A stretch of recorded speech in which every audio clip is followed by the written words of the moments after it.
pencher vers moi son oreille, et je le chanterai toute ma vie.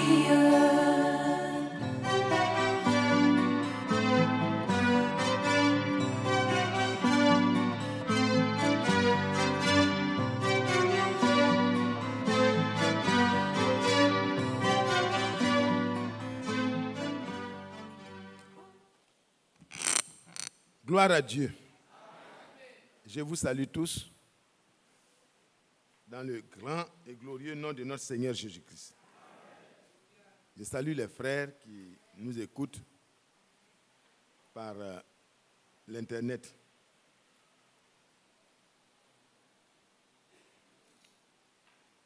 Nous sommes vraiment bénis de toute bénédiction spirituelle dans les lieux célestes. C'est une réalité. Vous savez que la bénédiction vient avec la parole de la promesse. Ça va ensemble. Amen. Que Dieu soit loué. Qu'il soit glorifié. Et que nous puissions tenir ferme dans ce que Dieu a jugé bon de nous donner pour que nous ayons la même foi. Amen. Le rétablissement de toutes choses était nécessaire parce que il faut d'abord que Dieu parle pour que les positions soient prises, pour qu'on croie ou qu'on manifeste qu'on ne croit pas. Mais avant cela, chacun est un peu libre, on pourrait dire. Parce que nous sommes déjà conçus dans le péché. Chacun suivait sa propre voie. Personne n'est juste, pas même un seul. Né d'Adam, conçu dans le péché, dans l'iniquité, né dans le péché. Nous n'avons rien que nous pouvons apporter à Dieu si Dieu ne se rapproche pas de nous et ne nous parle pas. C'est quand il parle que tout commence. Amen. C'est là où Dieu a parlé qu'on peut parler de foi et d'incrédulité. Et dans chaque génération, dans chaque âge, Dieu avance. Il apporte la révélation et ça permet aux vainqueurs de chaque âge de se détacher pour prendre une position ferme dans ce que Dieu veut faire. Et dans notre temps, Dieu nous a éclairés et nous savons tous que par tout ce que nous avons reçu dans notre dernier âge, voyez, nous avons tout ce qui n'avait pas été connu. Même au temps de Paul, il y a beaucoup de choses qui étaient réservées pour nous. Quand le frère Branham s'est tenu là, sur la montagne, avant que le Seigneur ne vienne apporter la révélation des sceaux, il avait une compréhension du livre de l'Apocalypse. Il essayait d'apporter quelque chose que le peuple puisse prendre. Mais quand la révélation est venue, même le prophète s'est rendu compte que c'est différent ce qu'on peut apporter et c'est différent ce que Dieu révèle. Amen. Et il n'a pas fait de la dentelle, il est parti tout droit, il a dit, j'avais dit que le cavalier au cheval blanc, c'était le Saint-Esprit, mais voici, Dieu m'a révélé que celui qui était, le cavalier qui était dessus, c'est le même cavalier. Donc que le cheval soit blanc, qu'il soit rouge, qu'il soit noir ou livide, c'est le même cavalier qui est dessus. Est-ce que vous voyez? Il utilisait la séduction d'abord et puis après, progressivement, les choses sont allées jusqu'à ce que dans notre âge, tout soit complètement mélangé pour que la confusion soit telle. Mais pour les fils et les filles de Dieu, il y a encore moyen de croire. Parce que Dieu, au milieu de tout ce mélange œcuménique et de tout ce que nous voyons, Dieu a, de manière merveilleuse, parler et enseigner son peuple. Qui est heureux? Je suis heureux de ce que Dieu, au milieu de tout ce que nous voyons, ne nous a pas laissés sans repère. Nous insistons souvent sur ça et ça peut paraître un peu trop excessif, mais c'est important de savoir que Dieu ne nous a pas laissés sans repère. Même après le départ du prophète, Dieu savait qu'on allait avoir des difficultés, mais Dieu nous a donné des repères. Que son nom soit loué, que son nom soit glorifié. Et chaque ministère d'Éphésiens 4, 11 doit s'exercer librement, mais sous l'autorité de ce que Dieu a établi pour notre bien. Ce n'est pas pour qu'on soit minimisé, non, ce n'est pas ça. On doit savoir qu'on se sent en sécurité quand ce qu'on fait peut être contrôlé, peut être comparé à quelque chose qu'on sait avoir été déposé par Dieu lui-même. Quand un enfant fait son exercice, il le fait par rapport à la leçon. Amen. L'enseignement qui lui a été donné, alors il peut prendre ça. S'il veut aller faire répétiteur, ou bien alors il veut reprendre l'enseignement pour donner à un élève de la même classe, il peut suivre vraiment les traces. Amen. Peut-être pas les mêmes mots. Et c'est pour cela que nous aussi, nous avons la grâce de savoir que Dieu ne veut pas qu'on soit dispersé dans nos différentes interprétations, mais qu'on soit aidé, qu'on soit protégé, qu'on soit gardé. Parce que celui qui enseigne doit savoir qu'il rendra compte pour lui-même d'abord et pour ceux qu'il enseigne. Pour son enseignement, il va rendre compte. Et ceux qui sont réellement bénéficiaires de ça, il est responsable de leur égarement ou de leur bonne conduite. Donc c'est mieux que Dieu nous donne des moyens de nous assurer nous-mêmes. Amen. Je remercie Dieu pour l'âge dans lequel nous sommes. C'est un âge difficile, mais c'est un âge bon. On va se lever tous ensemble pour poursuivre notre méditation.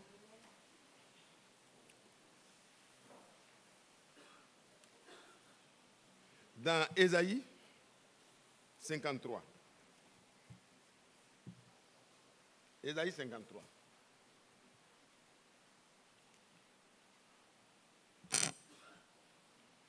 Qui a cru à ce qui nous était annoncé? Qui a reconnu le bras de l'Éternel? Amen. Dieu soit loué.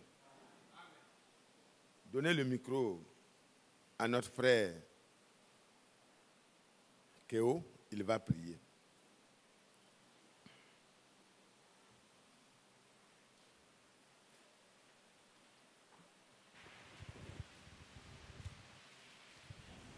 Seigneur notre Dieu et notre Créateur,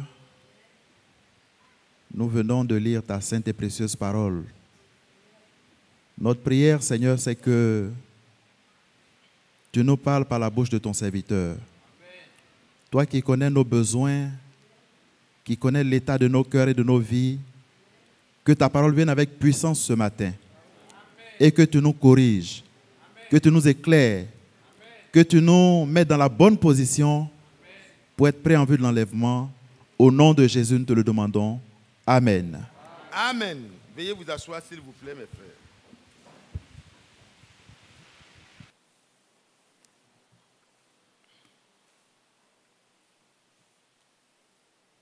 Et le frère disait dans son intervention que ceux qui ont crié Hosanna, Hosanna, apparemment c'était un jour, comme un jour de réveil.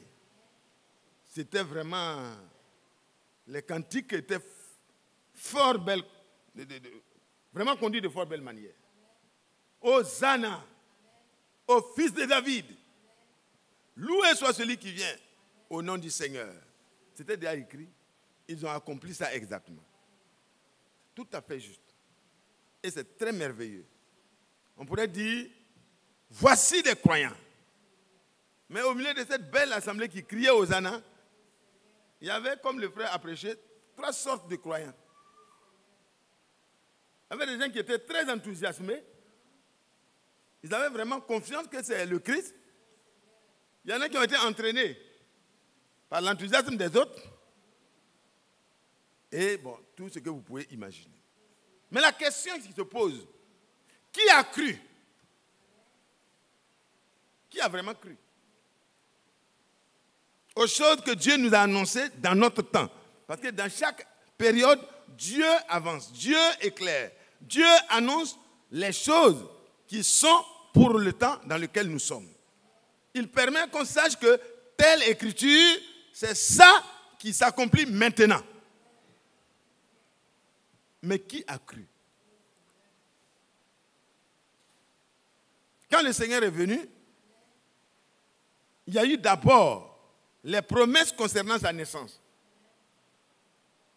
Là où il devait naître était déjà mis en évidence par les prophéties bibliques. Bethléem et Ephrata, vous pouvez prendre dans Michée 1, c'est déjà dessiné. Comment il devait naître? C'est d'une femme vierge. Une jeune fille, une fille vierge. Ça, c'était déjà dit dans Ésaïe 7, verset 14. C'était déjà clair.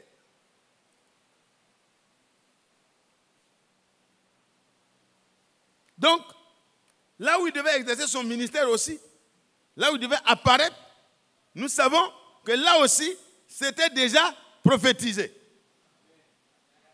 Amen. Dieu a mis tout d'avance. Il dit, qui a annoncé ces choses d'avance? C'est bien moi. Dieu n'attend pas que les choses arrivent, il les annonce d'avance. Il parle des contrées qui étaient dans les ténèbres, qui ont vu la lumière. Il est né effectivement à Bethléem. Mais la Bible n'a pas dit que c'était à Bethléem qu'il devait apparaître. À Bethléem, il était dans une crèche. Il n'était pas prédicateur. Il venait de naître. Alléluia. C'était là, dans la maison de David, effectivement. Quand les gens ont voulu renseigner Hérode, le roi, qui en avait vraiment besoin pour des desseins très mauvais, ce n'était pas pour croire, mais c'était pour faire du mal. Et Dieu savait déjà ses intentions. Les lecteurs de la Bible, de la parole de Dieu, ils ont regardé dans les parchemins, ils ont regardé, ils ont dit, mais c'est à Bethléem. Parce que le prophète Michée en a parlé. Effectivement, c'est là-bas que le massacre a eu lieu. Et Dieu avait déjà vu les pleurs de Rachel. Parce que Dieu savait chaque chose qui va se passer à chaque période. Dieu le sait. Mais dans chaque période, il y a ceux qui croient. Il y a ceux qui croient. Il y a ceux qui viennent s'asseoir avec les croyants. Et il y a ceux qui refusent même carrément de se rapprocher. Mes frères et sœurs, la question pour ce qui concerne l'enlèvement, c'est de savoir si toi et moi, à la lumière de la parole de Dieu, nous avons cru avec équilibre. Parce que la vraie foi est vraiment gardée dans l'équilibre par les Écritures. Et on voit l'accomplissement du plan parfait de Dieu. Et le Seigneur avait fait voir déjà à son prophète que les choses vont se passer pour l'apparition. Ça serait dans les contrées de ces villes qui sont des villes païennes, Galilée des païens.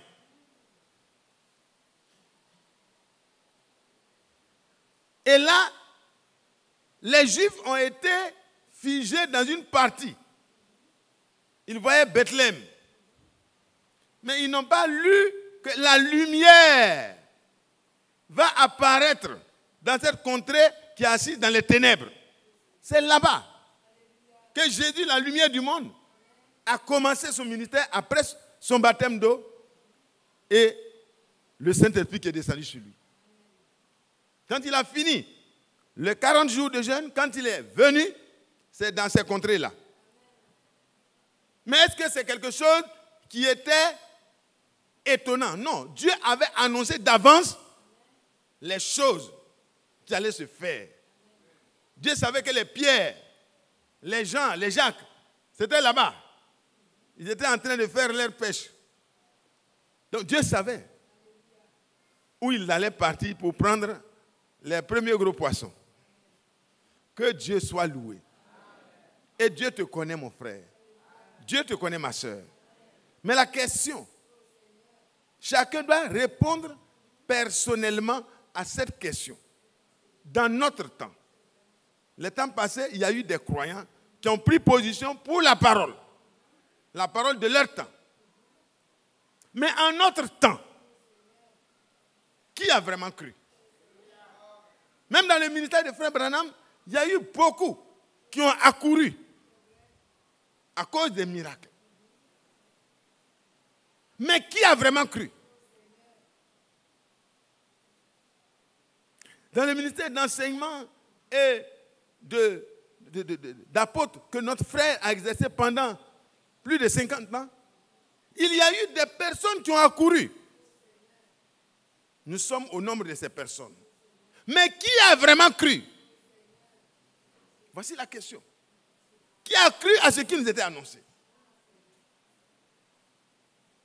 Nous allons lire quelque chose dans Jean, au chapitre 2,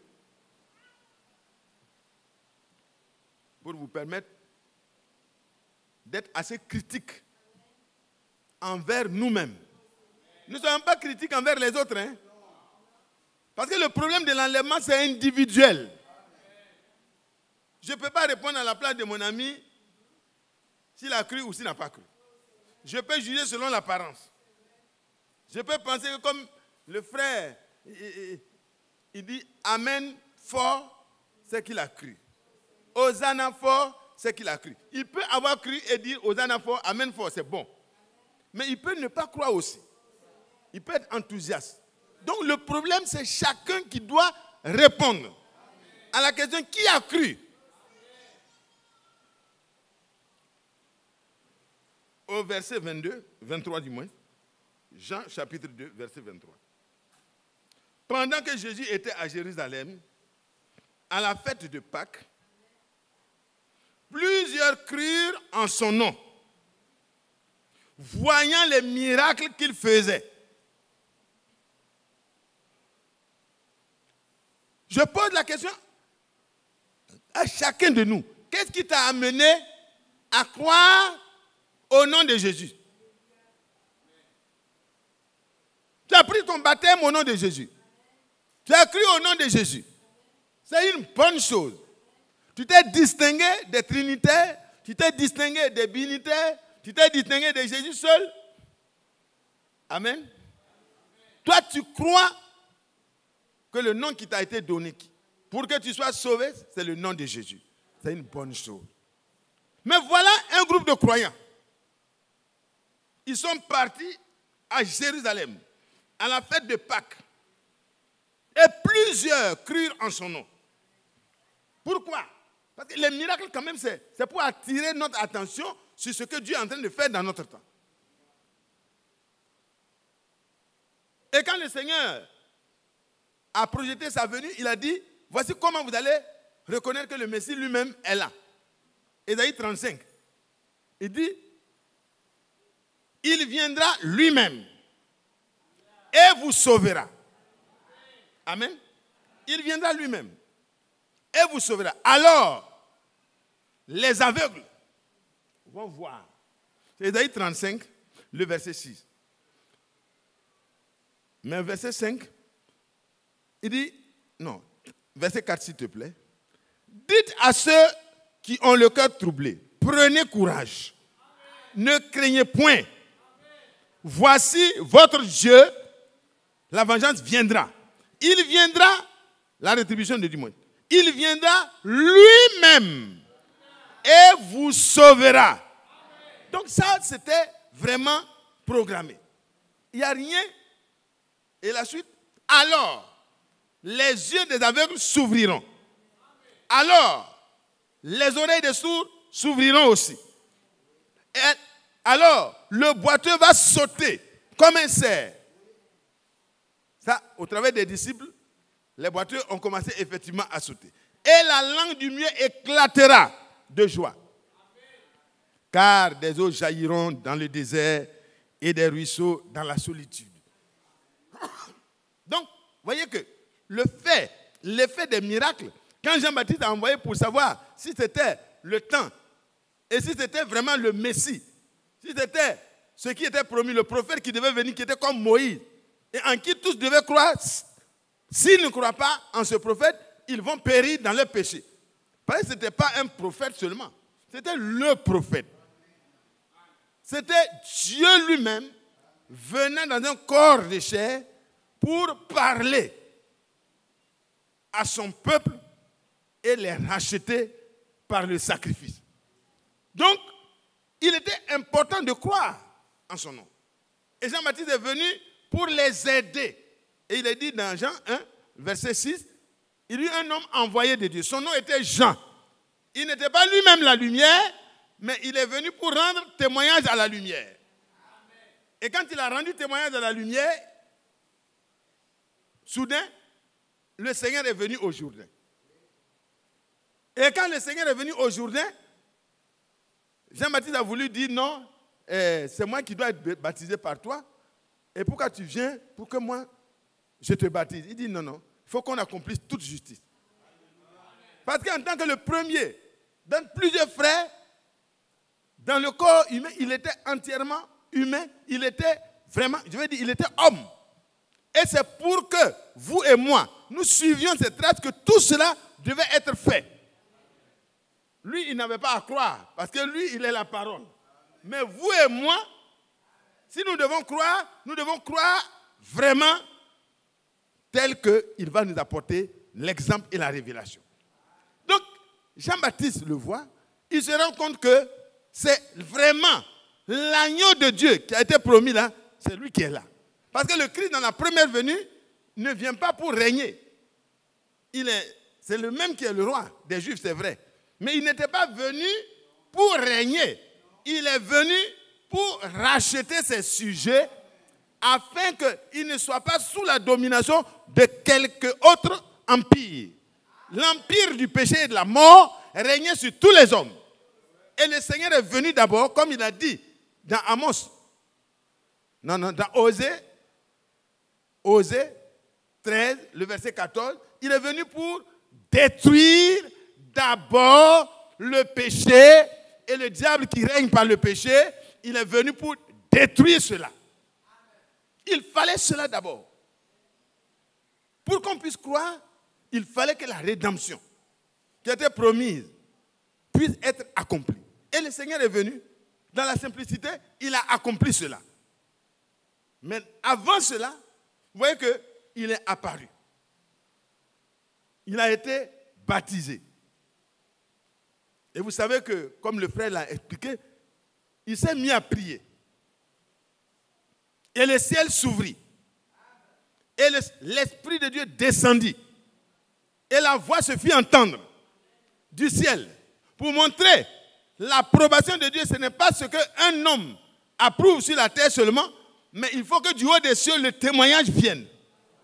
Dans la vie des rachetés, comme dans la vie du Rédempteur, c'est le témoignage d'en haut qui compte. Amen. Amen. Et ici, dans le verset que nous avons lu, plusieurs ont dit, nous croyons en ton nom. Et le Seigneur va dire quelque chose qui est étonnant. En voyant les miracles que Jésus faisait, les aveugles voyaient, les boiteux marchaient, les lépreux sont purifiés. Quand ils descendaient de la montagne, vous voyez que le lépreux qui était là, il est sorti du lot. Il s'est mis là, parce que c'était quelqu'un qui avait écouté et quelque chose s'est passé dans son cœur. Il est sorti du lot. Il est venu et il a reçu la guérison. Et beaucoup ont vu les guérisons qui se faisaient, les aveugles qui étaient guéris, les boiteux, les sourds, les muets. Ils voyaient les actions du Seigneur. Ils ont dit, certainement, ce qui a été dit là, ça doit être lui.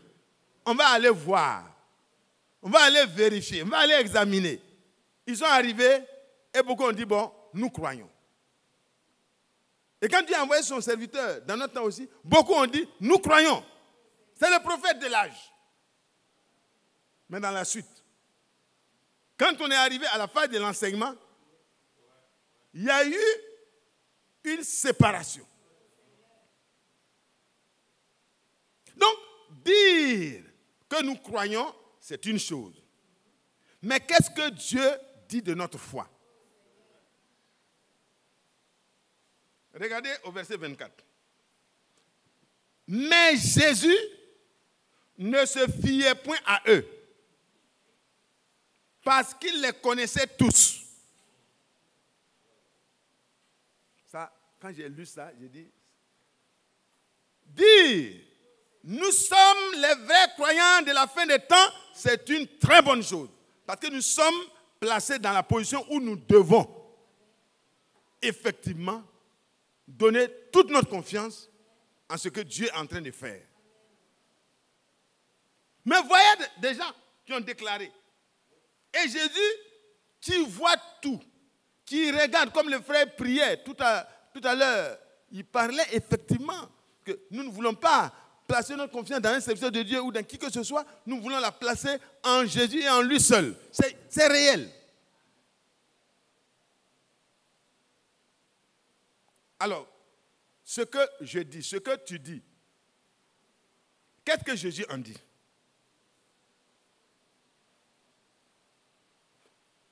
Mais Jésus ne se fiait point à eux, parce qu'il les connaissait tous. Et parce qu'il n'avait pas besoin qu'on lui rendît témoignage d'aucun homme. Car il savait lui-même ce qui était dans l'homme. Alors, ce matin, mon frère et ma soeur, si je repose la question, qui a vraiment cru? Qui a vraiment cru au message de Dieu pour notre temps? Je ne demande pas de lever la main. Parce que là, ce qui a été lu là, moi-même, je dois rentrer en moi-même. Toi, tu dois rentrer en toi. Parce qu'aujourd'hui, c'est encore le temps favorable où tu peux changer de position si la position n'est pas encore correcte. Rien n'est tard encore.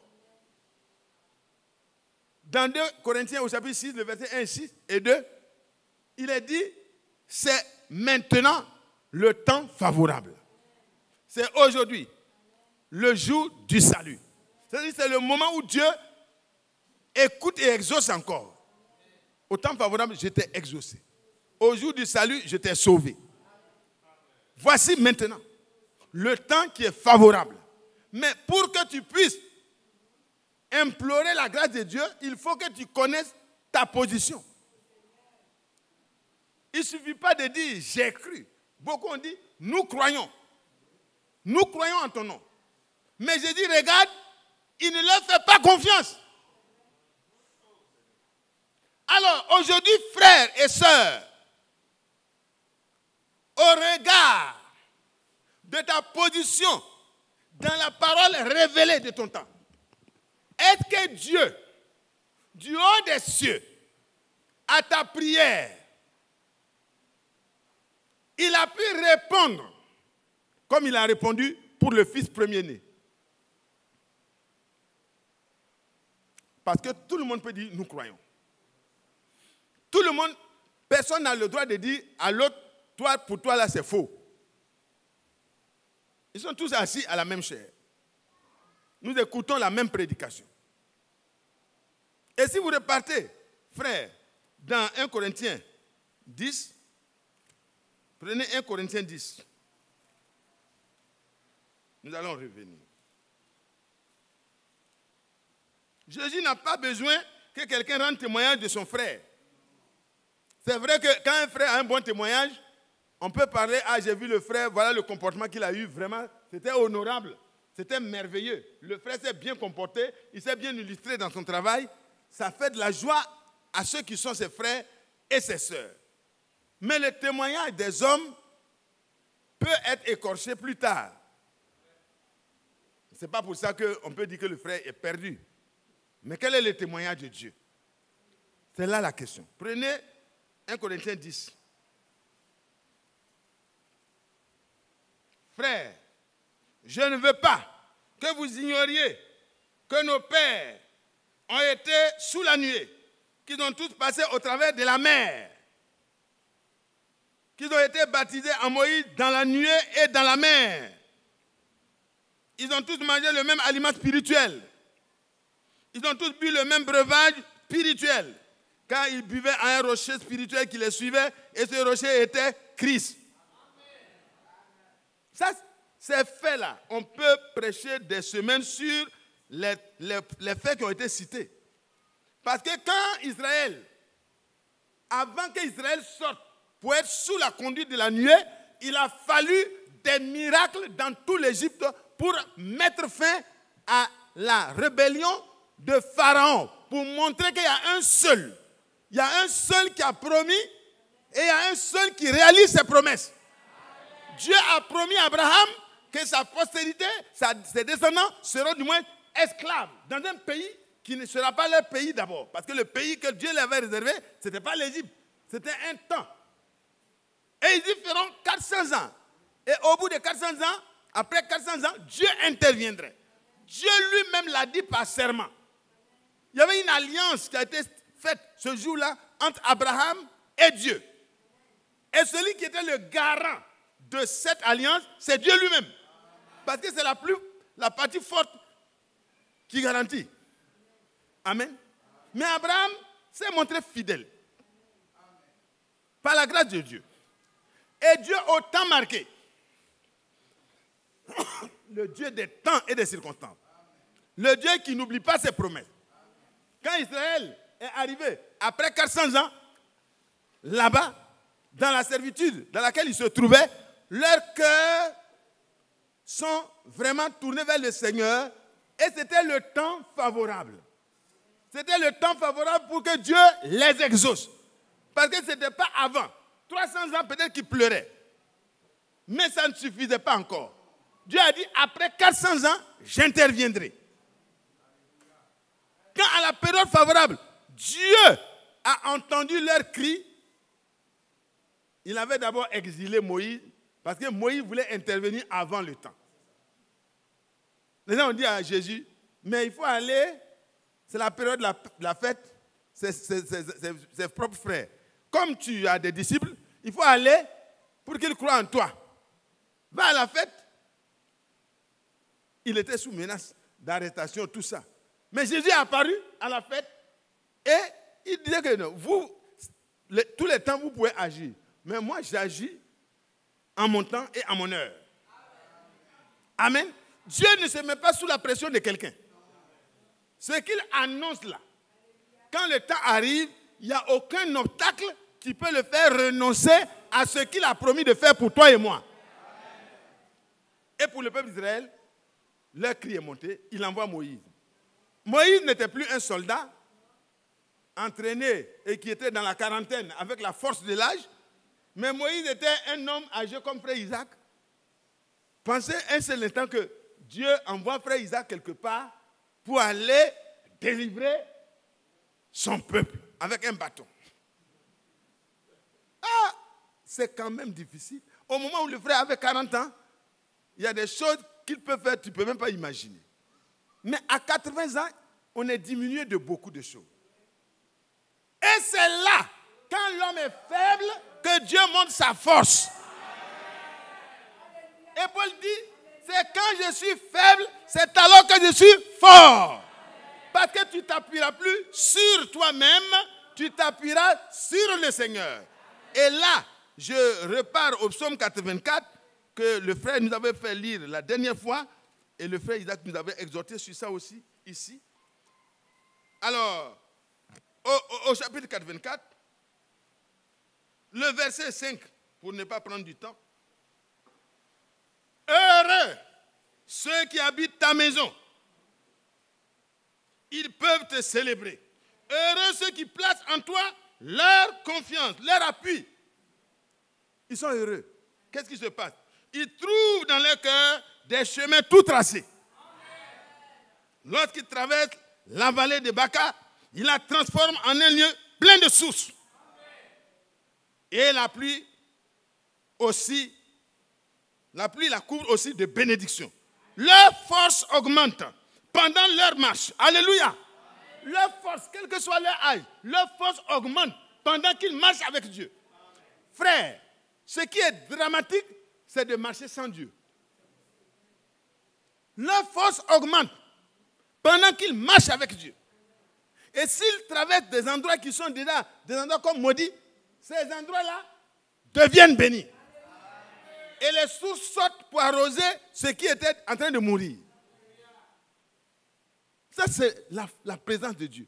Et donc, Moïse se retrouve dans un temps qui semblait plus favorable. Parce que là-bas, c'était les gémissements, c'était les cris, c'était les pleurs. Là se trouvait un vieillard de 80 ans à qui Dieu s'adresse. Il dit, lève-toi Moïse. Je suis venu, je te suis apparu et je t'envoie en Égypte pour que tu ailles libérer mon peuple pour les faire entrer dans le pays que j'ai préparé. Gloire à Dieu. Amen. C'est une bonne nouvelle. Mais cette bonne nouvelle était quand même difficile à 80 ans. Mais est-ce qu'il y a quelque chose d'étonnant de la part de Dieu? Moïse crie Dieu. On pourrait le dire. Et dans quand vous lisez le Hébreu 11, vous allez voir le commentaire qui est donné là-bas de ce croyant. Ce jour-là, Moïse, je continue. Moïse. Verset 23. C'est par la foi que Moïse fut caché à sa naissance. Au verset 24. C'est par la foi que Moïse, devenu grand, refusa d'être appelé fils de la fille de Pharaon. Pourquoi? Aimant mieux être maltraité avec le peuple de Dieu que d'avoir pour un temps la jouissance éphémère du péché. Regardant l'opprobre de Christ comme une richesse plus grande que tous les trésors de l'Égypte, car il avait les yeux fixés sur la rémunération. Donc pensez à Moïse, qui avait tous les privilèges en Égypte, qui a pris position, qui s'est retrouvé exclu, et qui doit revenir comme conquérant à l'âge de 80 ans. Donc quand on parle, quand on regarde dans le psaume 10 et les choses, le 1 Corinthiens 10, ce qui a été dit, c'est des résumés. Quand on dit, je veux que vous n'ignorez pas, je ne veux pas que vous ignoriez que nos pères ont été sous la nuée. C'est quand Dieu a opéré ces miracles. Et le dernier miracle, c'était le sang de l'agneau qui a été répandu sur les portes. Et il y a eu le fléau qui a frappé tout l'Égypte. Dans les premiers-nés, ils furent tous frappés. Et Israël sortit exactement selon la promesse que Dieu avait faite. Dieu a promis de les faire sortir et de les faire entrer. Est-ce que vous êtes d'accord? Est-ce que vous me suivez? S'il vous plaît, un peu d'attention, on peut arrêter à tout moment. Et là, quand ils sont sortis, Dieu prend la responsabilité de cet exode lui-même. Parce que Moïse avait dit, il faut que tu marches avec moi, il faut que tu sois avec nous, sinon je ne pourrai pas m'en sortir. Le peuple est ton peuple. Et Moïse marchait lui-même derrière la nuée. Il était sous la nuée. Et Dieu montrait sa présence visible. Mais en bas de la nuée, il y avait les 3 sortes de croyants. Sinon 2 au moins. Il y avait les ramassis. Il y avait ceux qui avaient une simili foi. Et il y avait les vrais croyants. Malgré les miracles, frère. C'est pourquoi je suis d'accord quand le Seigneur dit, les gens, ils ont cru, ils ont dit qu'ils croient au nom du Seigneur, mais le Seigneur ne faisait pas confiance à tout le monde. Il y avait ceux en qui il pouvait faire confiance. Il a dit à Pierre, tu ne peux pas me suivre maintenant, mais je sais que plus tard tu vas me suivre. Pierre n'était pas enthousiaste seulement, il savait, il croyait. Mais il était encore dans ce corps qui le rend faible. Il a peur de la mort quand même. Il dit, menace de mort. Ah! Donc Pierre a eu peur. Mais en lui, il n'était pas d'accord pour se détacher. Il a changé de position. Il s'est arrêté. Je vais tout suivre. Et encore, on le dénonce là. Il change de position. Troisième fois, ça devient très dangereux.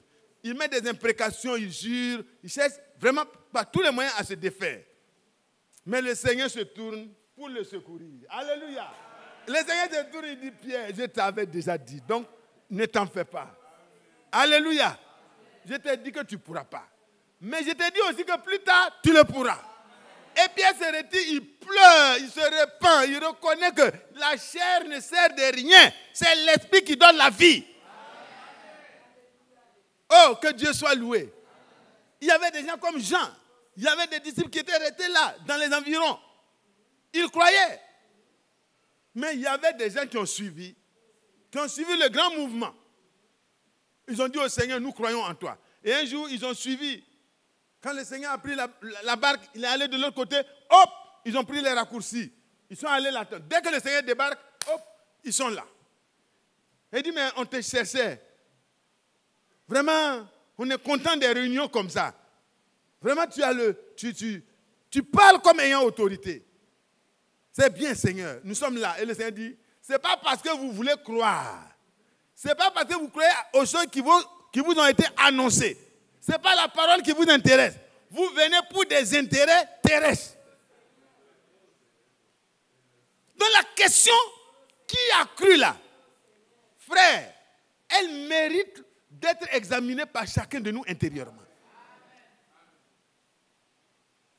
Des gens qui venaient à cause de l'assistance, ils étaient là parce que Jésus a multiplié le pain, ils ont mangé, ils sont allés convoquer leurs amis, ils ont dit, ah, dans l'église du prophète de Galilée là, il y a à manger. Si vous avez fait, il va faire multiplication, le pain là, vous allez manger. Donc là, au moins pour eux là, c'est clair. Pour les pharisiens là, c'est vraiment compliqué. Il faut faire toujours les sacrifices.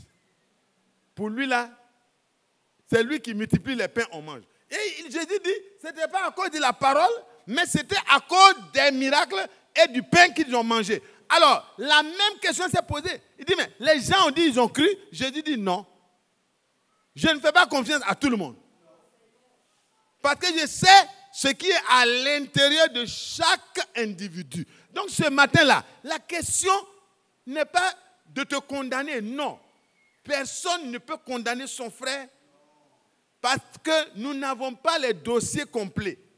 Les gens ont essayé d'examiner certains jugements, mais ils ont eu des problèmes sur la route parce qu'ils n'ont pas tous les éléments.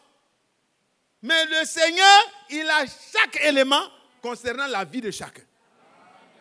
Donc, ne te donne pas la peine d'examiner ton frère. La Bible parle de toi-même, de moi-même.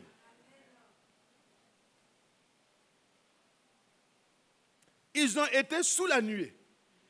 Pendant qu'ils étaient sous la nuée, il y avait des gens qui murmuraient, il y avait des gens qui avaient leur position que Dieu connaissait déjà. Mais Dieu a son temps pour se séparer des incrédules. Et il a les circonstances pour se séparer des incrédules. Il les voit. Mais il est patient. Ils arrivent devant la mer. C'était le même peuple qui était sous la conduite de la nuée.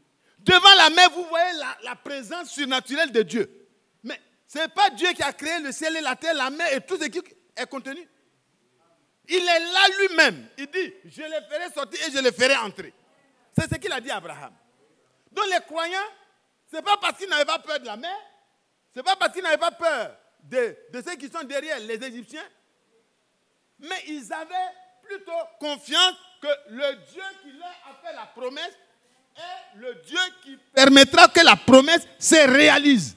Il n'y avait pas de crainte à avoir parce que la foi exclut la crainte. La foi exclut la peur.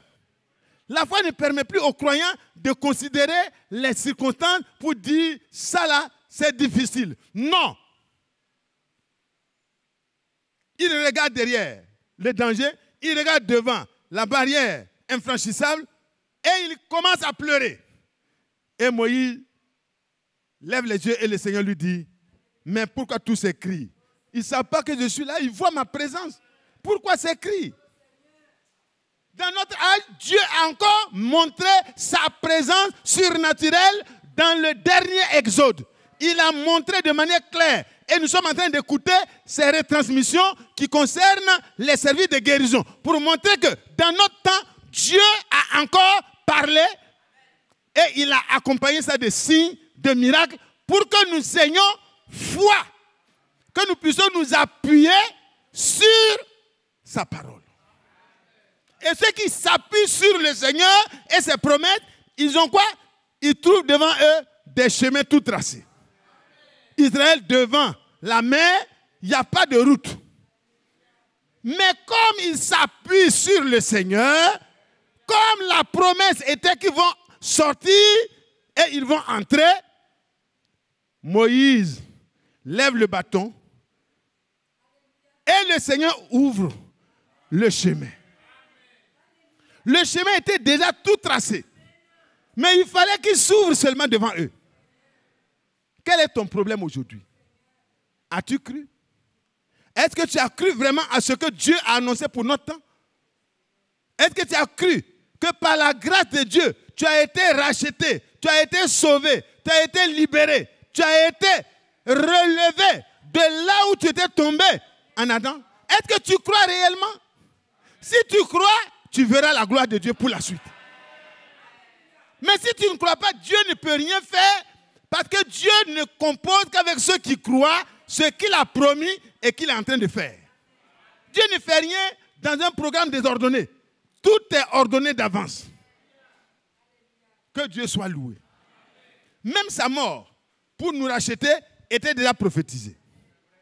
Comment il allait être trahi, c'était déjà prophétisé. Comment il allait être vendu, c'était déjà prophétisé. Au milieu des brigands, il devait être crucifié, c'était déjà prophétisé. Il allait être enterré dans la tombe du riche, c'était déjà prophétisé. Ils vont partager ses vêtements, c'était déjà prophétisé. Ils vont tirer au sort sa tunique, c'était déjà prophétisé. Mais il n'y a rien qui s'accomplit au hasard. Donc ta vie là, n'est pas une vie qui flotte à tout vent. Ta vie là, si tu as vraiment cru, tout ce qui te concerne là, ça y est dans le calepin privé de Dieu. Mais qui a cru? Qui a cru? Réjouis-toi. Israël ne voyait pas la route, mais Dieu avait tracé déjà la route. Il dit à Moïse, lève le bâton, le rideau va s'ouvrir. Alléluia. Et quand le rideau s'est mis de côté, alléluia, et la mer elle-même a tiré le rideau. On voit la mer d'un côté, on voit les eaux d'un côté, les eaux d'un côté, et on voit un large boulevard. En quelques instants. Qui peut faire ça si ce n'est pas notre Dieu? Mais il fait ça pour les croyants. Israël s'engage. Ils sortent. Ils ont été baptisés sous la nuée et dans la mer en Moïse. Ils ont été baptisés. Ça, c'est vraiment bon. Mais ce n'était pas le but final. Ils traversent. Ils deviennent des vrais chantres. Tout le monde est devenu chantre. On a vu les sœurs, les Myriam, ont commencé à battre du tambourin. Alléluia. Hein? Les sœurs Aké, tout le monde a commencé à taper. Les frères ont tapé. Tout le monde a tapé. Tout le monde était joyeux. On voyait que c'était le réveil. Dieu venait d'accomplir quelque chose, c'était merveilleux. Mais ce n'était pas parce qu'ils étaient joyeux que Dieu les qualifiait de croyants. Dans la joie, ils doivent toujours continuer à s'appuyer sur Dieu et ce qu'il a promis. Parce que des obstacles nous attendent devant. Et devant chaque obstacle, ce qui triomphe, c'est notre foi dans les promesses de Dieu. Devant chaque obstacle, il faut avoir les regards sur ce que Dieu est en train de dire, ce que Dieu est en train de faire. Et quand tu sais ça, tu sais que Dieu qui a commencé, il va achever. Et ils avancent. Ça continue. Ils ont été sous la nuée, dans la mer. Ils ont été baptisés à Moïse dans la nuée et dans la mer. Ils ont tous mangé le même aliment spirituel. Frère, le message de la fin des temps, dans toutes les maisons, chacun de nous peut le manger. Parce qu'il nous est enseigné de manière régulière. Nous pouvons manger. Mais qui a cru? Voilà Israël qui mange le même aliment. Mais après avoir mangé, après avoir écouté, quels sont ceux que Dieu appelle les croyants? C'est ceux qui prennent ce que Dieu a dit et ils se laissent conduire, ils se laissent aider, ils se laissent corriger, ils se laissent instruire, ils se laissent purifier pour qu'ils soient des hommes accomplis. Des femmes accomplies dans leur foyer. Accomplis, hein? La femme se cherche, comme on le dit. Moi, je ne regarde plus ce que mon mari fait depuis que le Seigneur m'a dit que je dois prendre la parole de Dieu et examiner tout ce qui concerne les femmes. Alors moi, je parle au nom des sœurs. Hein. Je prends et j'examine ma vie et je fais ce que Dieu m'a dit de faire en tant que femme. Ce que mon mari fait, ce n'est pas ma portion. Mon mari aussi a sa portion. Je prierai pour lui pour que Dieu le fortifie parce que je veux qu'on soit enlevés ensemble. Mais moi, je dois mettre en application ma portion. Qui a cru? C'est ceux qui écoutent? Non. Ceux qui écoutent font partie de ceux qui ont cru. Amen. Mais parmi ceux qui écoutent, il y a ceux qui finissent d'écouter et qui gardent, qui ont confiance, qui s'appuient sur ce que le Seigneur a promis et qui prennent au sérieux ce que Dieu est en train de dire. Alors, on peut dire, oui, Seigneur, j'ai cru. On va continuer la lecture. Ils ont bu le même breuvage spirituel. Ils buvaient un rocher qui était frappé, qui les suivait, et ce rocher était Christ. Regardez la nourriture même qu'ils ont mangée, frère. C'était miraculeux. Dans un désert, alors qu'il n'y avait pas de nourriture, Dieu a suscité de la nourriture. Et dans notre temps, pendant que tout est devenu perverti, Dieu dit à son serviteur, emmagasine la nourriture. Ne va pas outre-mer pour aller apporter les messages d'évangélisation, mais emmagasine la nourriture pour mon peuple. Pourquoi? Parce que toi et moi, nous coûtons cher à Dieu. Israël coûtait cher à Dieu. Ce n'était pas à toutes les nations que Dieu donnait la manne, mais c'est à son peuple particulier. Qui croit qu'il fait partie de ce peuple particulier? Qui croit qu'à lui, Dieu donne la manne cachée? Qui croit que la révélation, les choses qui étaient dites en parabole dans toutes les dénominations, on ne comprend même pas l'Apocalypse jusque-là. Les choses qui sont cachées, le Seigneur a dévoilé ça pour toi et moi. Apocalypse 10, verset 7, ce n'est pas ça mon problème. Parce que là, ce qui n'est pas écrit, je n'ai pas besoin de savoir la révélation. Mais ce qui est écrit là, Dieu a tout révélé pour vous.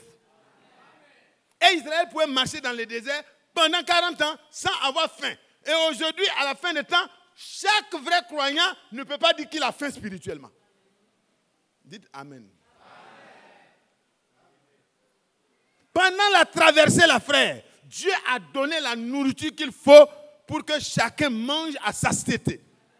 Pas de nourriture avariée, pas du pâturage foulé aux pieds, mais le pâturage vert. Alors, nous devons être heureux. Mais qui a cru? Quand Abraham crut, il obéit et partit. Donc la foi, comme l'apôtre Jacques l'a dit, ne peut pas être abstraite. Elle est vivante par ses œuvres. Comme le corps n'a pas de vie sans l'âme, sans l'esprit, de la même manière, la foi qu'on dit avoir, elle doit avoir des œuvres qui montrent que ce n'est pas pour des intérêts particuliers, mais c'est pour Dieu lui-même. Et c'est de ça qu'il est question. Jésus ne leur faisait pas confiance parce qu'il connaissait ce qui était le mobile de leur présence à l'église.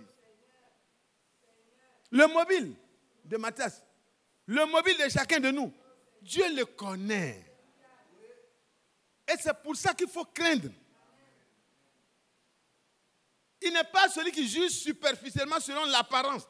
Et par où il dit, j'ai appris, j'ai entendu. Non, Dieu n'est pas dans j'ai entendu. Il voit la chose même avant qu'elle n'arrive. Et toi et moi, nous avons été connus de Dieu d'avance. Romains 8, verset 29. Ceux qu'il a d'avance connus, il les a aussi prédestinés. Prédestinés à être comment?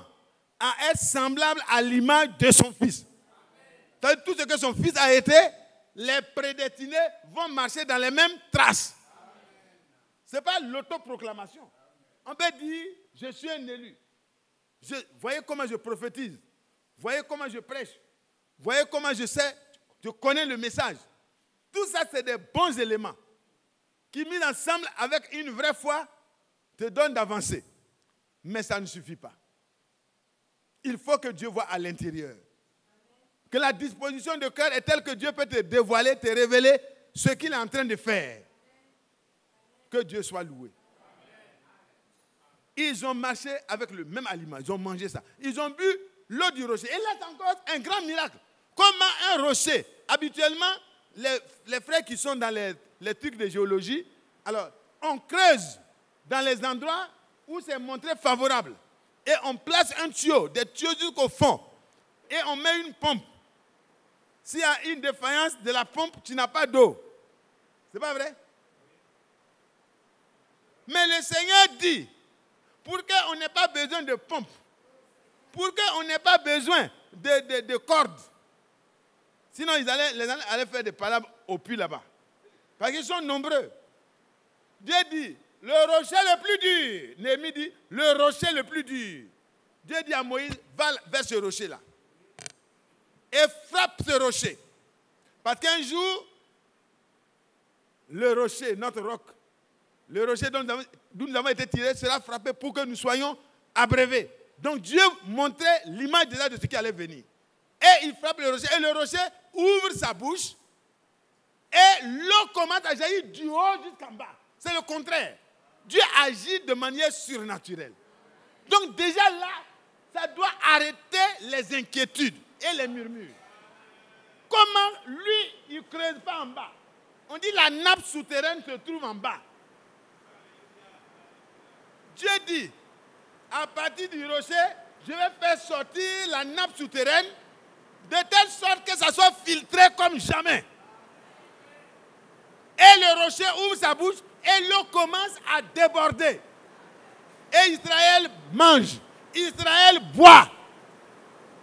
Et toi et moi, le Seigneur dans sa grâce, à Golgotha, a ouvert les veines de la grâce et tu peux boire. Les veines d'Emmanuel ont été tranchées et l'eau jaillit pour que toi et moi, nous puissions être abreuvés de la grâce de Dieu. Lève-toi et réjouis-toi, mon frère. Réjouis-toi, ma soeur. Arrête les murmures. Arrête les craintes. C'était pas fini. Mais qui a cru? Après tout ça, il se retrouve en train de demander les cailles. Mais s'il demandait les cailles, c'est normal. Dieu a dit, demandez, vous recevrez. Cherchez, vous trouverez. Frappez, et l'on vous ouvrira. Mais Dieu veut que tu demandes avec foi. Il faut croire que ce que tu demandes là, le Seigneur t'entend. Il t'écoute. Et tu as déjà ce que tu veux. Parce qu'en Jésus, nous avons tout pleinement.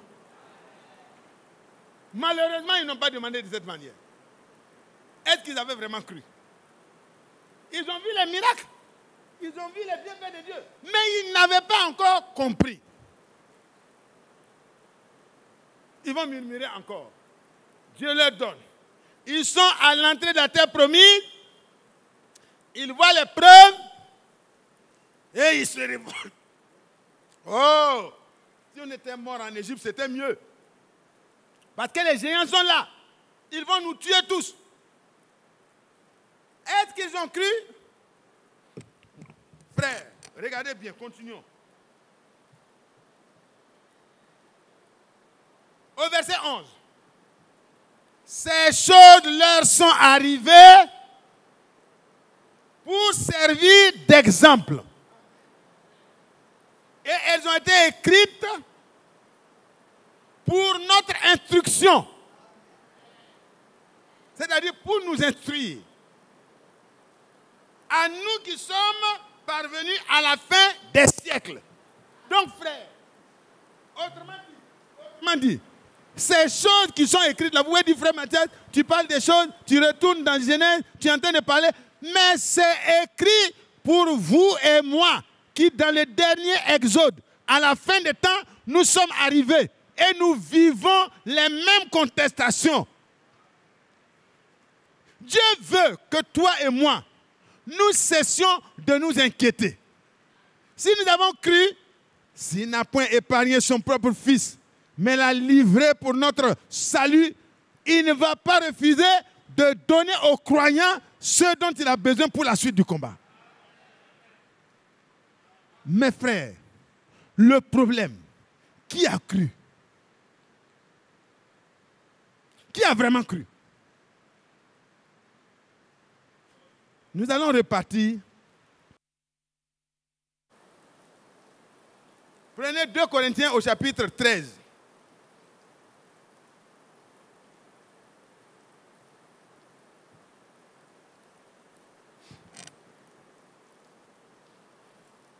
Le verset 5.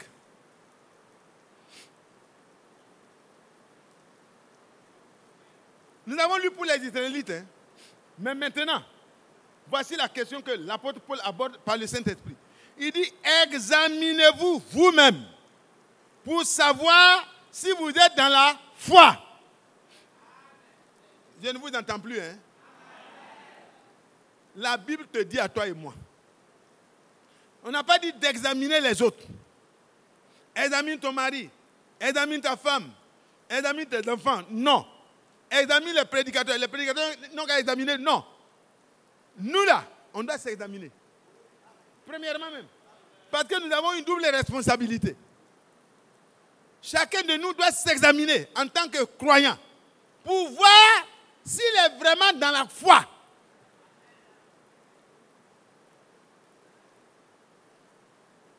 Je vais vous expliquer pourquoi on doit s'examiner. Et je vais vous apporter les éléments, quelques éléments. Et vous allez approfondir. L'apôtre Paul dit, examinez-vous vous-même pour voir si vous êtes vraiment croyant, si vous avez vraiment cru ce qui vous a été annoncé. Examinez pour voir si le bras de l'Éternel vous a été révélé.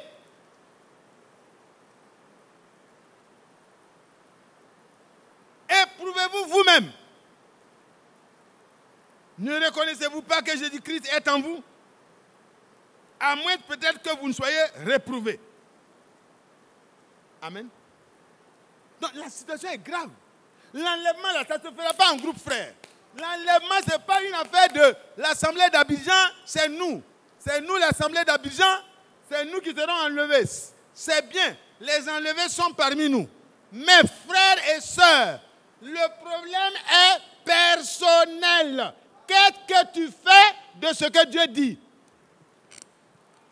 Dieu parle maintenant. Dieu enseigne ses voies.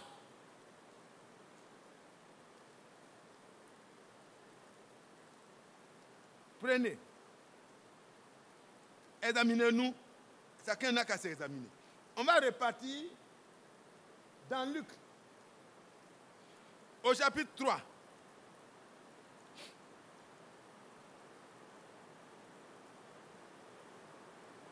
Luc 3, à partir du verset 21.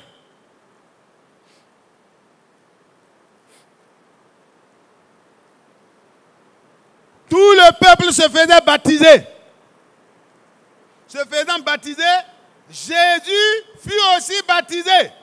Et pendant qu'il priait, le ciel s'ouvrit. Qui a suivi ça?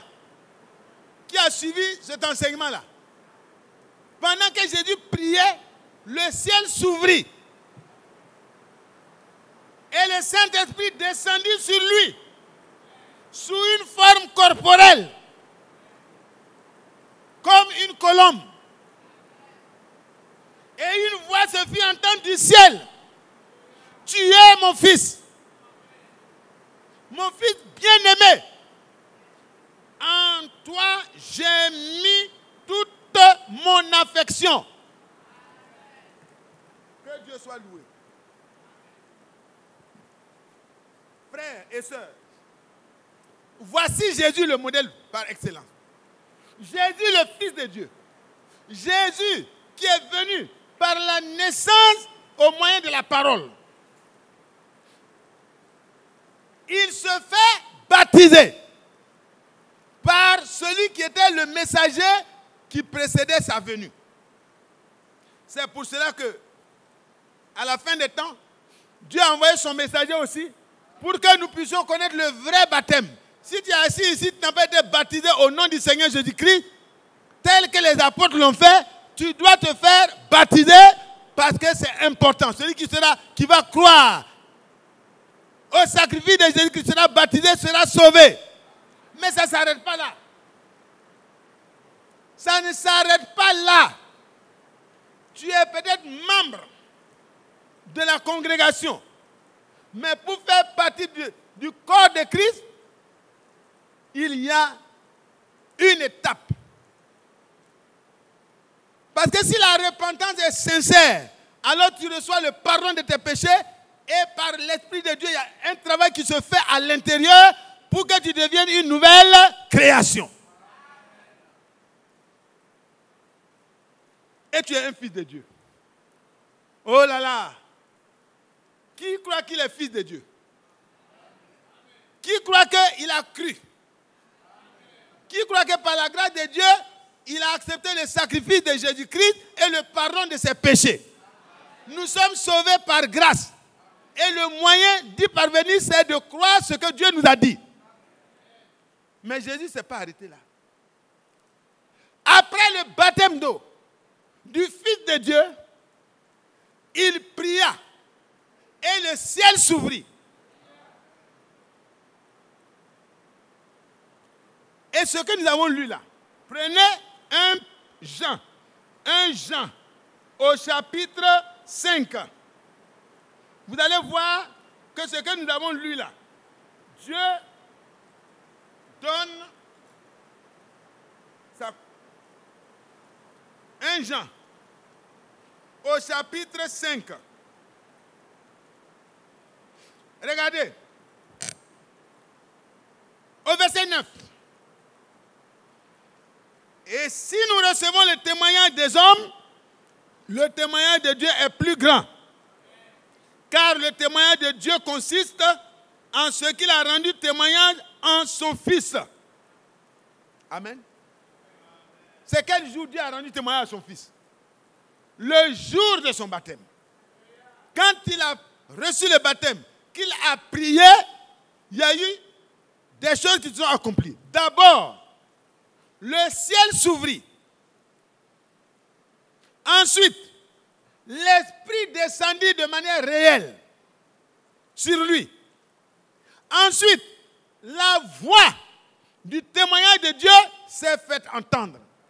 Celui-ci est mon Fils bien-aimé, en qui j'ai mis toute mon affection. Mon frère, ma soeur, nous ne devons pas nous arrêter au témoignage des frères pour dire que nous sommes de l'assemblée du Seigneur. Nous devons aller plus loin pour recevoir le témoignage de Dieu. Est-ce que vous suivez? Je crie fort à cause de la pluie. Comment le témoignage de Dieu se reçoit? Comment on peut recevoir le sceau de Dieu, le témoignage de Dieu? Allons-y dans Actes. Parce que frère, dire que j'ai cru, ce n'est pas suffisant. Il faut que Dieu atteste. Il faut que Dieu atteste que notre foi est authentique. Actes au chapitre 2 d'abord.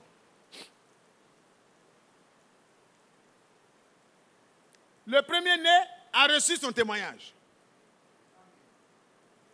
Frère, et le Seigneur va aller au chapitre 1 déjà. Il dit, verset 8. Mais vous recevrez une puissance survenant sur vous, le Saint-Esprit survenant sur vous. Et vous serez mes témoins à Jérusalem, dans toute la Judée, dans la Samarie et jusqu'aux extrémités de la terre. Alléluia. Et au chapitre 2, nous pouvons lire, le jour de la Pentecôte, ils étaient tous ensemble dans le même lieu. Tout à coup, il vint du ciel un bruit comme celui d'un vent impétueux. Il remplit toute la maison où ils étaient. Des langues semblables à des langues de feu leur apparurent, séparées les unes des autres, et se posaient sur chacun. Et ils furent tous remplis du Saint-Esprit et se mirent à parler en d'autres langues selon que l'Esprit leur donnait de s'exprimer. Que Dieu soit loué. Le premier-né a reçu le témoignage. Les apôtres et les premiers disciples ont reçu le témoignage. Frères et sœurs, si nous avons cru, Dieu est content de nous. Mais Dieu veut qu'on puisse prendre à cœur notre vocation et notre élection pour la fermer en étant au sérieux avec nous-mêmes. Ce n'est pas quelqu'un d'autre qui va prier à ta place. Il faut prier. Il faut dire au Seigneur, je crois que j'ai cru. Je crois que j'ai cru. Mais je veux que ma foi là reçoive le témoignage de toi-même. Prenez Acte au chapitre 11. Acte au chapitre 11.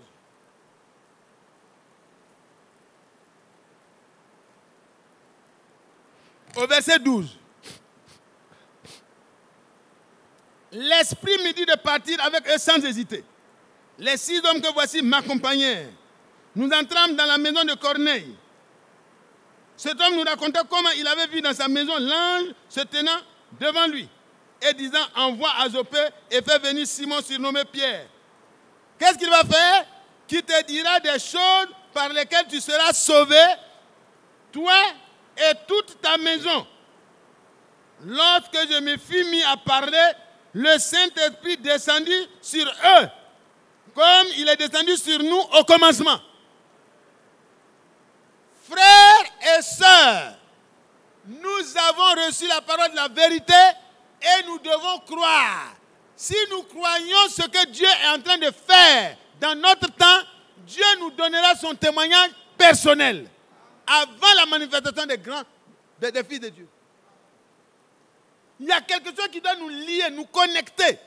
C'est d'abord la parole. Et ensuite, ce que les premiers ont reçu là, nous devons recevoir la même chose. Parce que le message de l'heure a pour but de nous ramener à la foi de nos pères, les apôtres. Quand ils ont cru, ils ont attendu. Quand ils ont attendu, ils ont reçu dans la prière.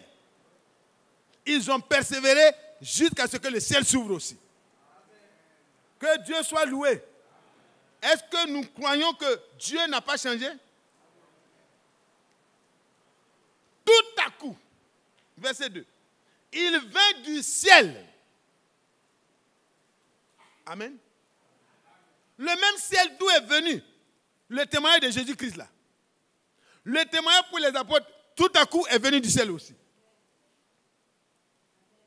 Alors, qui a cru à ce message qui nous a été transmis? À qui le bras de l'Éternel s'est révélé? Réveille ton voisin. Regarde, surveille ton voisin. Regarde ta voisine, dis-lui du courage. Voilà. Vous voyez le problème de la foi là, on peut dormir tous les jours, hein. Mais un jour, on va dormir, se réveiller, les deux sont partis. Le réglage se fait maintenant. Ce n'est pas la peine de dire, ah, moi je suis prédicateur, donc ça va, je suis déjà prêt. Non, je dois m'examiner moi-même.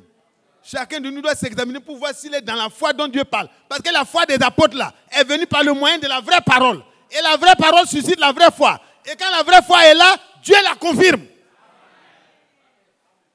C'est le résumé. Hein? Quand la vraie foi est là, qu'on a vraiment confiance dans ce que Dieu fait.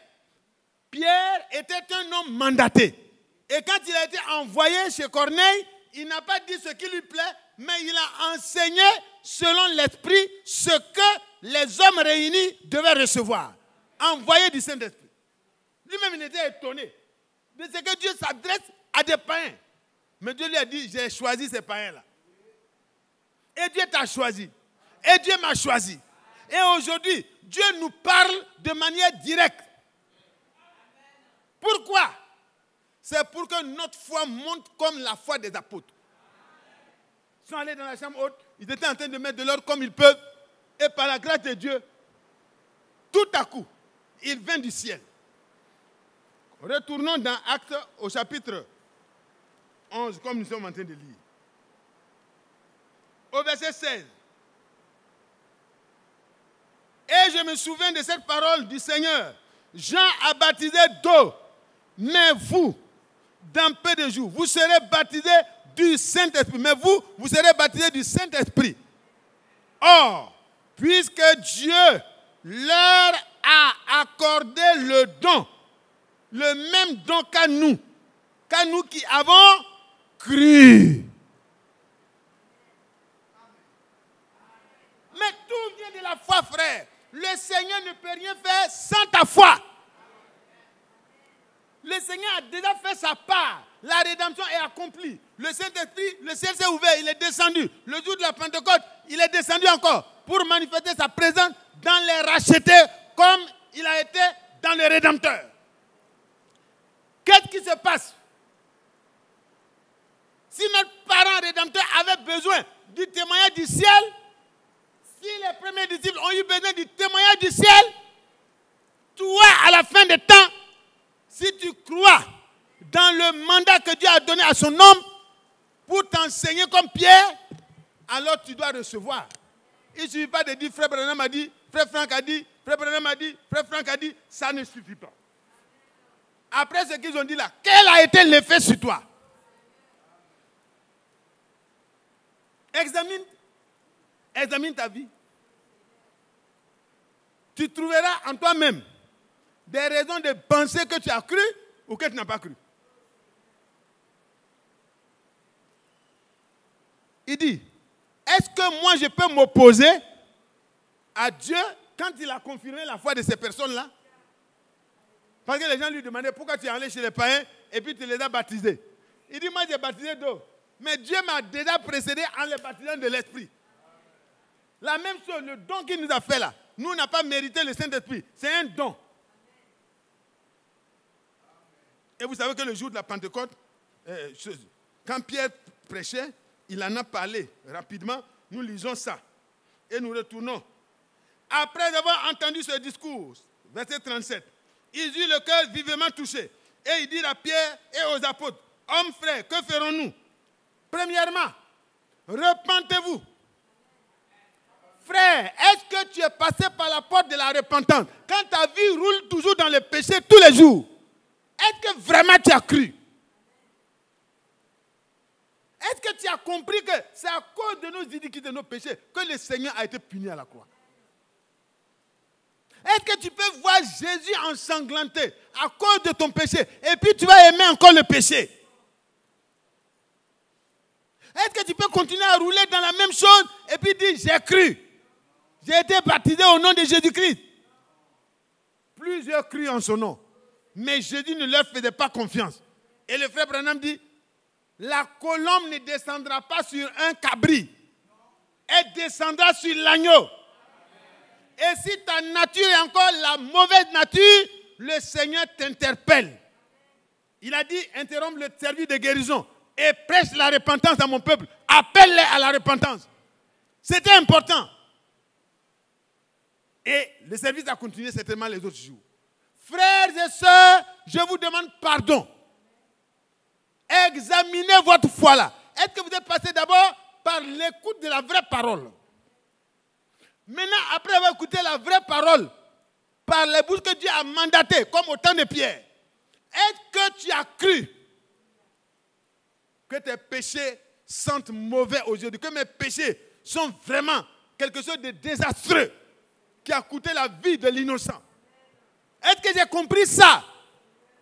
Est-ce que je vais arrêter de faire les palabres dans mon foyer? Si j'ai compris ça, je ne vais plus accuser mon mari. Je ne vais plus accuser ma femme. Je ne vais plus accuser mes enfants. Je saurai que c'est le diable qui a trompé Adam et Ève. C'est le même diable qui les conduit, mais Jésus le Rédempteur est venu pour les sauver.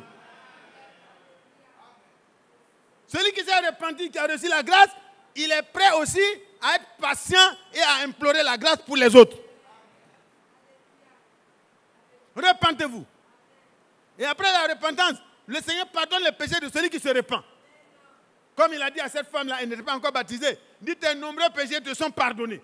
Maintenant, celui à qui Dieu pardonne ses péchés, il le manifeste publiquement. Il prend le baptême comme l'engagement d'une bonne conscience envers Dieu.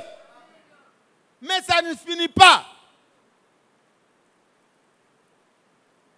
L'apôtre Pierre dit, et vous recevrez le don du Saint-Esprit. Amen. Oh là là. L'apôtre Pierre dit, quand vous serez repentis, réellement, sincèrement, sur la base de la prédication originale, alors vous recevrez effectivement le pardon de vos péchés.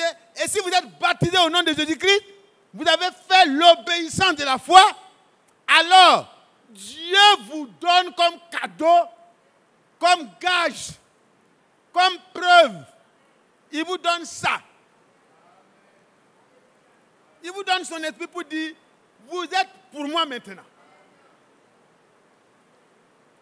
Et Pierre compare ce qui s'est passé dans la maison de Corneille à ce qui s'est passé le jour de la Pentecôte. Il dit, Dieu leur a donné le même don qu'à nous au commencement. Allez dans Acte 15. Acte 15.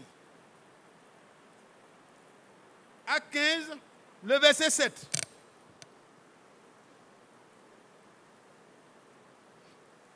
Une grande discussion s'étant élevée, engagée, Pierre se leva et leur dit, hommes fidèles, hommes frères, vous savez que dès longtemps, Dieu a fait un choix parmi vous, afin que par ma bouche, les païens entendissent la parole de l'évangile et qu'ils crussent.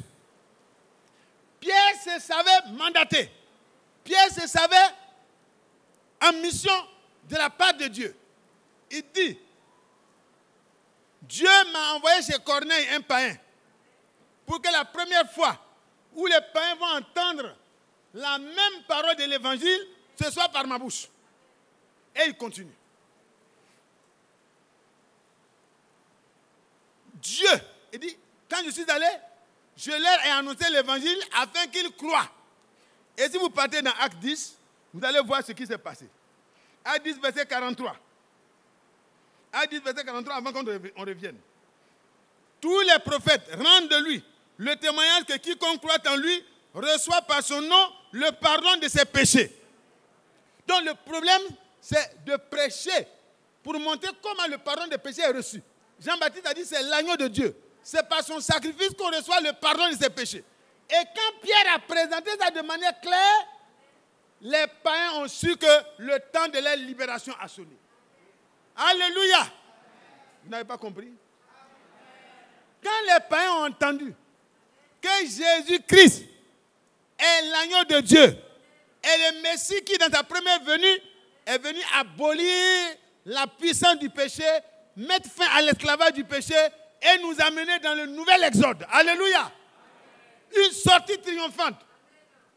Et le frère le disait dans sa prédication, dans son enseignement, il dit que quand le temps, l'année de grâce, l'année de jubilé a été annoncée par le Seigneur, quand il a lu dans Luc au chapitre 4, vous voyez, quand il a lu ça, il a fermé le livre d'Ésaïe 61, là où il s'est dit, l'Esprit du Seigneur est sur moi.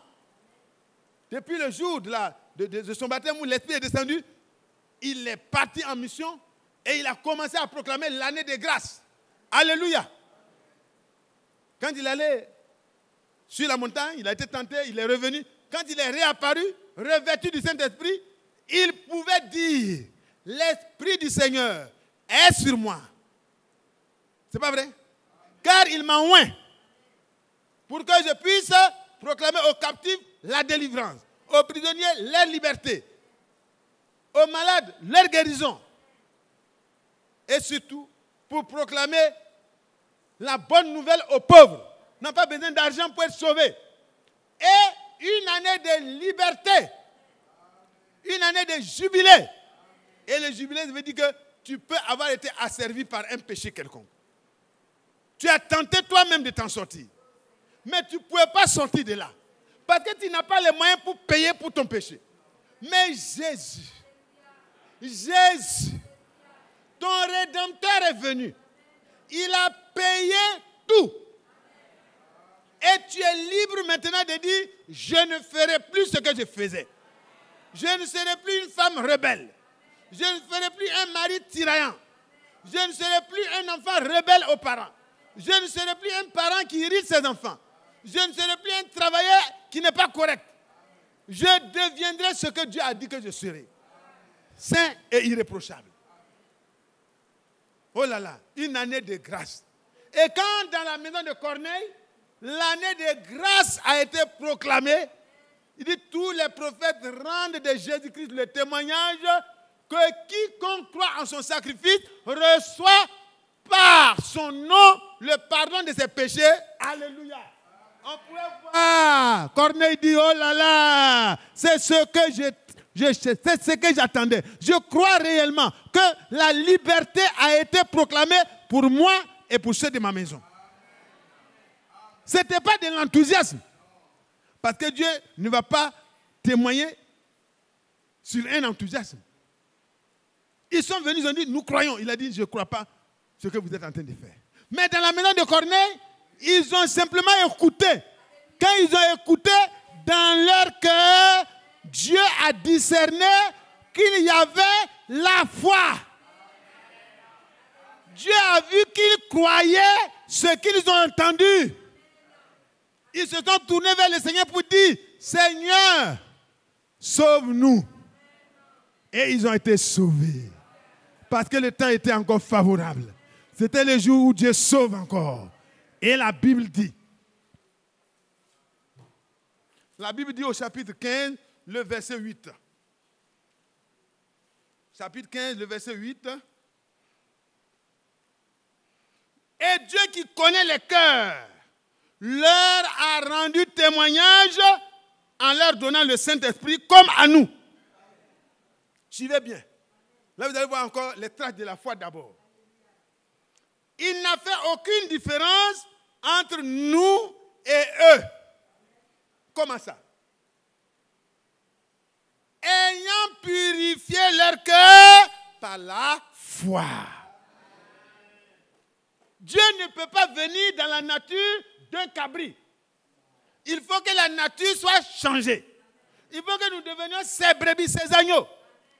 Et pour cela, la parole qui nous est prêchée, en tant que semence, par l'Esprit de Dieu, crée la nouvelle naissance.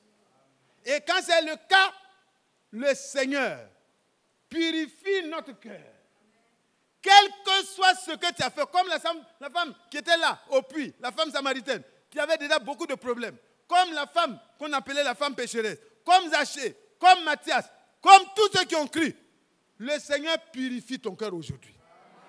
Par le sacrifice de Jésus-Christ, le Seigneur purifie le cœur des croyants. Il les libère. Il a dit, c'est l'année de votre liberté. Allez en paix. Et pour preuve, qu'est-ce que Dieu fait? Il leur a rendu témoignage en leur donnant quoi? Il leur a rendu témoignage en leur donnant le Saint-Esprit comme à nous. Il n'a fait aucune différence entre nous et eux, ayant purifié leur cœur par la foi. Qui croit que le Seigneur l'a sauvé? Qui croit que Golgotha a eu lieu pour lui? Qui croit que Dieu a eu pitié de lui? Qui croit que Dieu n'a pas regardé ce que nous pouvons faire comme effort pour lui plaire? Parce que notre justice tout entière est comme un vêtement roulé dans la boue. Mais ce que le Seigneur a obtenu pour nous, nous le recevons par la foi. Qui croit que Jésus l'a sauvé? Qui croit que le Seigneur l'a affranchi? Qui croit que le Seigneur reviendra le chercher? Mais avant cela, tu dois prier, le ciel doit s'ouvrir pour toi aussi. Parce que tu es un fils de Dieu. Tu es un ayant droit. Quand tu crois au message de ton temps, tu fais partie de ceux que Dieu approuve. Demande au Seigneur, souviens-toi de moi aussi. Comme dans la maison de Corneille, donne-moi aussi le témoignage. Parce que si nous recevons le témoignage des hommes, le témoignage de Dieu est encore meilleur. Si on demande à un frère, est-ce que le frère là c'est ton frère? Est-ce qu'il vient dans ton église? On va dire oui, il vient dans mon église. Mais quand on va me demander, est-ce que c'est un vrai croyant? Je ne peux pas tout répondre.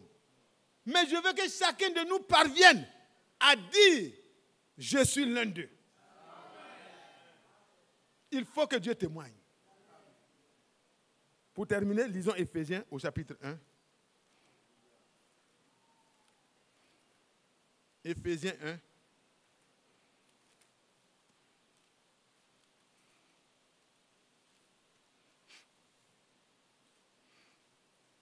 Éphésiens 1, à partir du verset 13.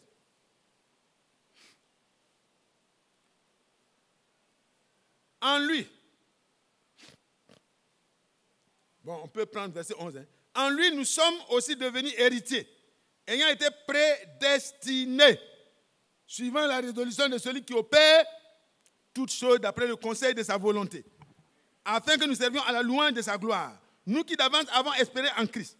Écoutez, en lui, vous aussi, après avoir entendu la parole de la vérité, l'évangile de votre salut, en lui, vous avez cru. Si vous avez cru, dites Amen. Quand l'apôtre Paul est arrivé dans Acte 19, dans cette contrée-là où les Éphésiens étaient, il leur a posé la question. Il dit, mais quand vous avez cru là, quand vous avez cru ce qui vous a été annoncé là, quand vous avez cru le message que vous avez reçu là, est-ce que vous avez reçu le Saint-Esprit comme gage, comme le sceau? Est-ce que vous l'avez reçu? Ils disent quoi? Qu'est-ce qu'ils ont répondu? Ils disent, on n'a même pas entendu parler du Saint-Esprit. Et Paul va reprendre, compléter ce qu'il n'avait pas compris dans l'évangile. Il dit, mais Jean-Baptiste a baptisé pour que vous puissiez croire en l'agneau de Dieu, en celui qui viendra après lui, au Christ. C'est par lui que le salut est donné. C'est en lui que se trouve la rédemption, le salut, la libération, le jubilé, tout. Et ils ont dit, mais ça, nous croyons maintenant dans l'entièreté. Ça veut dire qu'on peut croire jusqu'à une limite, mais Dieu, par les enseignements bibliques de ce qu'il a mandaté pour nous, il complète à notre foi ce qui manque. Amen. L'apôtre Paul dit, je voulais venir vers vous pour que vous puissiez avoir des compléments pour ce qui vous manque. Et immédiatement, nous lisons maintenant le témoignage dans Éphésiens comme nous lisons. Il s'agit du même groupe. Hein. Acte 19, Éphésiens 1, c'est la même. En lui, vous aussi, après d'avoir entendu la parole de la vérité. C'est d'abord l'entendement de la parole de la vérité. Si tu n'entends pas la parole de la vérité, si c'est la parole d'interprétation d'un prédicateur, ça ne suffit pas. Mais la parole restaurée, la parole enseignée, la parole que nous recevons, quand nous la prenons comme étant la parole de Dieu, qu'est-ce qui se passe? En lui,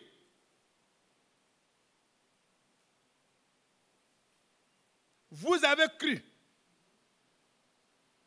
Et vous avez été scellés du Saint-Esprit qui avait été promis. Amen. Lequel est quoi? Lequel est un gage de notre héritage pour la rédemption de ce que Dieu s'est acquis à la louange de sa gloire. Et si vous partez dans Romains 8, verset 11, pour comprendre que c'est le gage, frère, il dit, l'Esprit qui a ressuscité Jésus-Christ d'entre les morts là, s'il habite en vous, alors, lors de l'avènement du Seigneur, la transmutation, le changement de notre corps, que nous soyons morts dans la tombe ou que nous soyons vivants, c'est par le Saint-Esprit. Ce n'est pas par les brochures. Les brochures contiennent la parole pour nous amener à la foi. Les écoutes que nous faisons contiennent la parole pour perfectionner notre foi. Mais quand notre foi est telle que Dieu veut, Dieu lui-même rend témoignage. Dieu lui-même du ciel rend témoignage. Et tu pourras entendre le Seigneur te dire, tu es mon fils. Parce que l'Esprit de Dieu rend témoignage à notre esprit que nous sommes enfants de Dieu. Amen. Et alors, vous voyez, frères et sœurs, quand vous prenez Éphésiens 4, verset 30, il est parlé de cette rédemption-là encore. 4, verset 30. N'attristez pas le Saint-Esprit de Dieu par lequel vous avez été scellés pour le jour de la rédemption. Quand le Saint-Esprit vient, il scelle votre foi. Et la foi ne doit pas être une foi mélangée. Ça doit être la foi uniquement dans ce que Dieu a fait pour toi et ce que Dieu t'a révélé dans ton temps. Mes frères et mes sœurs, je m'arrête là. Qui a cru? Si tu as cru, mon frère, ne lève pas la main. C'est entre toi et Dieu, c'est entre moi et Dieu. Mais quel est le témoignage? Vous savez qu'il y a eu un roi, Saül, il est parti, il dit qu'il a cru ce que Dieu lui a dit. Et on lui a posé la question. Oh, Saül, pourquoi n'as-tu pas écouté la voix de Dieu? Il dit, oh, sois loué, sois béni de l'Éternel. Hein? Moi, j'ai exécuté tout ce que Dieu a dit, j'ai cru. Il dit, mais quels sont donc ces bêlements? Quels sont ces meuglements? Ta vie meugle. Ta vie belle encore. Ta vie montre ce que tu as cru. Mais si Jésus est passé par là, si l'agneau de Dieu a pris place en toi, si ton sacrifice a été accepté de toi, s'il a purifié ton cœur par la foi dans son sacrifice, tu n'auras plus de place pour la haine. Tu n'auras plus de place pour juger les autres. Tu n'auras plus de place pour condamner les autres. Tu auras de la place pour la compassion et l'amour. Tu auras de la place pour la miséricorde. Mais tu ne jugeras pas selon les apparences. Tu te jugeras toi-même sur la base de la parole de Dieu. Tu verras si tu es vraiment dans la foi. Quand chacun de nous va partir à la maison, frère, je veux que si tu as reçu le baptême au nom du Seigneur Jésus-Christ, vérifie si tu t'es vraiment repenti. Si tu t'es vraiment repenti et que ton baptême est biblique au nom du Seigneur Jésus-Christ, comme le jour où Pierre était chez Corneille, les choses doivent changer. Dieu lui-même doit trouver en toi la nature qui lui convient. Et par son esprit, le ciel doit s'ouvrir. Tu dois entendre le témoignage de Dieu. Tu dois voir le témoignage de Dieu. Le témoignage de Dieu ne s'entend pas seulement. Il s'entend et il se voit. Et à partir de ça, Jean-Baptiste a dit le témoignage que celui sur qui tu vas avoir l'Esprit descendre, c'est lui aussi qui bâtit du Saint-Esprit et de feu. Que Dieu nous aide. Est-ce que notre vie peut être une bénédiction pour quelqu'un? Est-ce qu'avant que le Seigneur vienne habiter en nous, en purifiant nos cœurs par la foi, est-ce que nous pouvons être une bénédiction? Ce n'est pas possible, frère. On va parler du message, mais notre vie parlera autrement. On va rendre témoignage, mais notre témoignage sera nul. Parce que quand nous finirons de rendre témoignage, notre vie va annuler ça. Qui a cru? Qui a vraiment cru aux choses qui nous étaient annoncées? Si tu as cru, où est le gage? Parce que les croyants ont un héritage. Et avant d'entrer en position de l'héritage, il y a dans le testament, ton nom est là. Alléluia. Le gage, c'est quand l'Esprit de Dieu peut venir. Mais l'Esprit de Dieu vient là où la parole de Dieu a été reçue. Et quand la parole de la promesse a été reçue, elle purifie le cœur.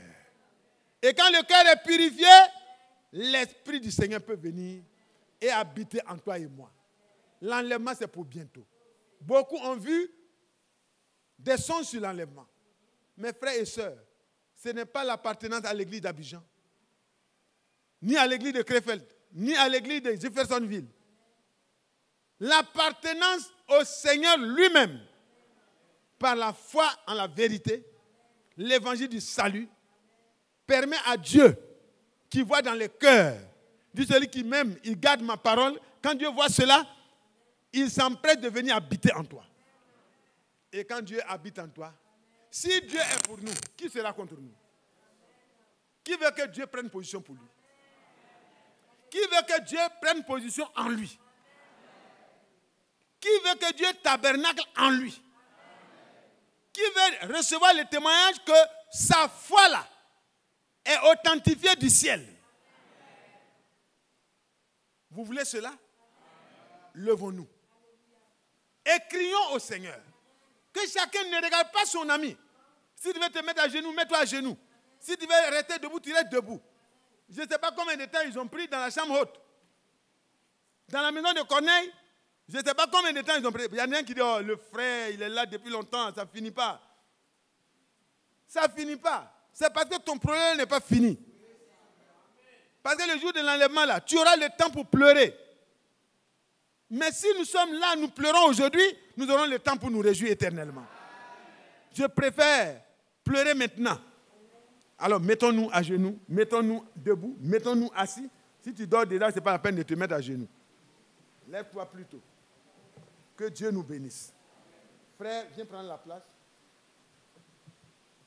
J'ai voulu tout faire pour terminer aujourd'hui, pour laisser la place aux autres. Sinon, j'aurais pu couper en deux. Que Dieu vous bénisse. As-tu cru? Examine-toi toi-même dans la prière. Si tu as cru, prie le Seigneur. Le ciel s'ouvrira. Le même témoignage qui a été donné aux premiers apôtres, aux premiers disciples, le jour de la Pentecôte, qui a été donné chez les Éphésiens, qui a été donné chez Corneille, qui a été donné plus tard chez les Samaritains et partout, le même témoignage doit être reçu par chacun avant que nous puissions prétendre à l'enlèvement. Si nous avons reçu le messager, si nous avons reçu le mandat divin, le Seigneur nous donne droit au don qu'il a fait au premier. Que Dieu nous bénisse.